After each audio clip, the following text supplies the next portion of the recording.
Question number 32 from TS Agarwal. Question कह रहा है आपको कि एक राजन लिमिटेड नाम की एक कंपनी है, ये आपकी कंपनी है जिसकी आपको अकाउंटिंग करनी है। आपकी कंपनी यानी कि राजन लिमिटेड की कंपनी ने एसिड परचेज किया है किससे? गीता लिमिटेड कंपनी से। कितने रुपए के? 5 लाख रुपए के। उनके 5 लाख रुपए के आपने एसिड परचेज किया है किससे? गीता लिमिटेड कंपनी से। और जिससे आप परचेज करते हो उसको हम वेंडर कहते हैं। यानी गीता लिमिटेड कंपनी क्या है? आपकी कंपनी के लिए वेंडर है। स्वाभाविक सी बात है,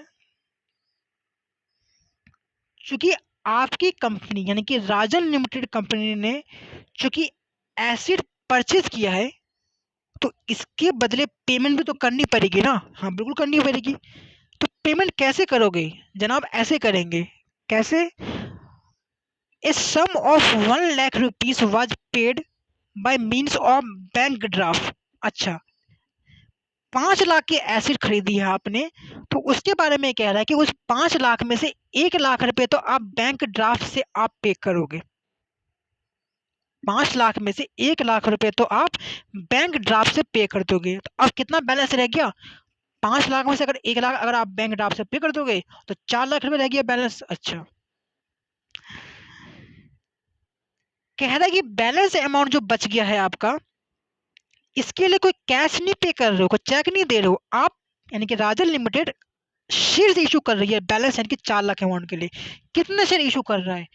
क्वेश्चन ने आपको ये नहीं बताया कि कितने शेयर इशू कर रहे हैं, ये क्वेश्चन ने आपको नहीं बताया। क्या कह रहे हैं, लेकिन ये बता रखा है कि आपकी कंपनी यानी कि राजन लिमिटेड कंपनी के एक शेयर की प्राइस 10 रुपए है। यानी जब स्टार्टिंग में आपकी कंपनी के एक शेयर की प्राइस 10 रुपए है, लेकिन आपकी कंपनी ने थोड़ा काम अच्छा किया, ग्रोथ अच्छी हुई, तो उस पर अब 25% का प्रीमियम। 10 रुपए का कितना होता है? 25%। 10 रुपए का 25% होता है 2.5 रुपए। यानी कि आज के डेट में आपकी कंपनी के एक शेयर की प्राइस हो चुकी है 12.5 रुपए।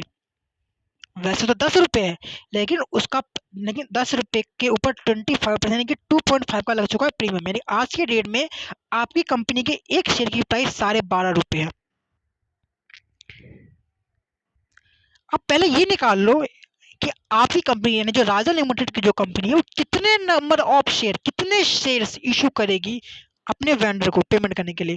तो देखो, 5 लाख में से 1 लाख की तो पेमेंट हो चुकी है, तो उसमें 1 लाख का तो आपको कुछ नहीं करना, वो तो पेमेंट आप कर दोगे आराम से। अब रिमेनिंग कितना बच गया? 4 लाख, जिसके लिए आप शेयर इशू करोगे। यानी आपको रिमेनिंग 4 लाख रुपए के लिए आपको शेयर इशू करना है। और आपको ये बात अच्छे से पता है, अभी देखा भी लिया आपने कि आपकी कंपनी के एक शेयर की प्राइस है 12.5 रुपए। 4 लाख रुपए पे करना है शेयर्स के थ्रू। और अगर आपकी कंपनी के एक शेयर की प्राइस अगर 12.5 रुपए है, यानी कि 4 लाख डिवाइड में 12.5, यानी कि 32,000 शेयर्स आपकी कंपनी को इशू करने पड़ेंगे वेंडर को, अगर आपको 4 लाख की पेमेंट करनी है तो। क्योंकि आपकी कंपनी के एक शेयर की प्राइस 12.5 रुपए है। तो अगर आप 32,000 शेयर इशू करो, यानी कि 32,000 इंटू में 12.5, को एक शेयर की प्राइस 12.5 रुपए है, तब जाके आपकी 4 लाख की पेमेंट रिमेनिंग वाला पेमेंट भी हो जाएगा। अच्छा, ये हो गया। अब हम एंट्री भी देख लेते हैं।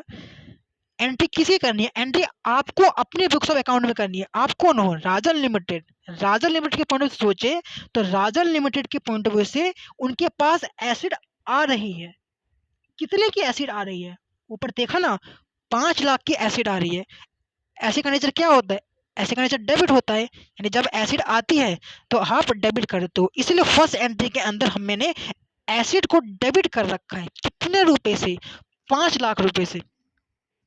जिस पॉइंट पे आपकी कंपनी ने 5 लाख की एसिड खरीदा, किससे? गीता लिमिटेड से। उसी पॉइंट पे आपकी गीता लिमिटेड नाम की कंपनी के प्रति एक लायबिलिटी क्रिएट हो गई पेमेंट करने की। तो जब तक आप पेमेंट नहीं कर देते, जब तक गीता लिमिटेड नाम की कंपनी के प्रति आपकी एक लायबिलिटी रहेगी। और लायबिलिटी का नेचर क्या होता है? लायबिलिटी का नेचर होता है क्रेडिट। इसलिए आपने फर्स्ट एंट्री में आपने गीता लिमिटेड जो वेंडर है उसको आपने कर रखा है क्रेडिट। कोई अब ये लायबिलिटी है, बोझ है, कोई पेमेंट करना है। जब आप पेमेंट कर दोगे तो आपकी इस नाम के प्रति लायबिलिटी खत्म हो जाएगी। तो सेकंड एंट्री आपकी पेमेंट की है। आप चाहो तो इसकी अलग भी एंट्री कर सकते हो, जो आपने बैंक ड्राफ्ट से अलग से पे किया, आप चाहो तो कंबाइंड एंट्री भी कर सकते हो। तो सेकंड एंट्री में आप गीता लिमिटेड कंपनी को पेमेंट कर दोगे। तो जैसे ही आप पेमेंट कर दोगे तो गीता लिमिटेड कंपनी नाम के प्रति आपकी लायबिलिटी खत्म हो जाएगी। जब गीता लिमिटेड नाम की लायबिलिटी जब क्रिएट हुई थी, आपकी जब बोझ आया था, तो आपने उसको क्रिएट किया था। आज जब आप उसको पेमेंट कर दोगे तो गीता लिमिटेड कंपनी के नाम के प्रति आपकी लायबिलिटी खत्म हो जाएगी। और लायबिलिटी जब खत्म होता है या जब कम होता है तो हम डेबिट करते हैं। तो इसीलिए सेकंड एंट्री के अंदर गीता लिमिटेड कंपनी को हमने डेबिट कर रखा है विद 5 लाख रुपीस। क्वेश्चन ऊपर ये बताया था कि 5 लाख में से स्टार्टिंग का 1 लाख तो आप पे करोगे थ्रू बैंक ड्राफ्ट। जैसे आप पे कर दोगे तो आपकी कंपनी का जो बैंक का बैलेंस है, यानी बैंक एसिड होती है, सबको पता है कि बैंक एक एसिड होती है। तो जैसे आप 1 लाख रुपए अपने बैंक से पे कर दोगे तो आपकी कंपनी का बैंक का बैलेंस 1 लाख रुपए से कम हो जाएगा, यानी आपकी एसिड कम हो जाएगी बैंक नाम से। और आपको अच्छे से पता है कि जब एसिड जब कम होता है तो हम करते हैं क्रेडिट, इसलिए मैंने यहाँ पे बैंक को कर रखा है क्रेडिट 1 लाख रुपए से। अब जो रिमेनिंग जो बच गया था 4 लाख रुपए के लिए, जिसके लिए आप शेयर इशू करोगे, कितने शेयर आपने इशू कर थे, आपने निकाल लिया था कि आपको 32,000 शेयर इशू करने पड़ेंगे। तो टू शेयर कैपिटल कितने शेयर इशू करने को आप 32,000। और आपको पता है कि आपकी कंपनी की एक शेयर की प्राइस है 10 रुपये ओरिजिनल वैल्यू। और आपको पता है कि शेयर कैपिटल में आपकी ओरिजिनल वैल्यू यानी फेस वैल्यू आती है, यानी कि 32,000 इंटू में एक कंपनी की ओरिजिनल वैल्यू आपकी 10 रुपये, यानी कि 32,000 इंटू में 10, 3,20,000 रुपये आपका आ गया शेयर कैपिटल के अंदर। आपको ये भी पता है कि राजा लिमिटेड यानी कि जो आपकी कंपनी है, आपकी कंपनी के हर एक शेयर के 2.5 रुपये से बढ़ोतरी हुई है, जिसको हम प्रीमियम कहते हैं। कितने डिवेंचर इशू करने करोगे आप? 32,000। और हर डिवेंचर पे 2.5 रुपये, यानी कि 32,000 इंटू में 2.5, यानी कि 80,000 की पेमेंट आपकी हो जाएगी सिक्योरिटी प्रीमियम से। यानी कि तीनों को जब ऐड करोगे ना, तब जाके आपकी 5 लाख रुपए की पेमेंट हो जाएगी। और जैसे पेमेंट हो जाएगी तो गीता लिमिटेड कंपनी नाम की लायबिलिटी आपकी खत्म हो जाएगी। और लायबिलिटी जब खत्म होता है तो आप डेबिट कर देते हो, ये आपको पता है। तो इसलिए हमने गीता कंपनी को सेकंड एंट्री में कर रखा है डेबिट।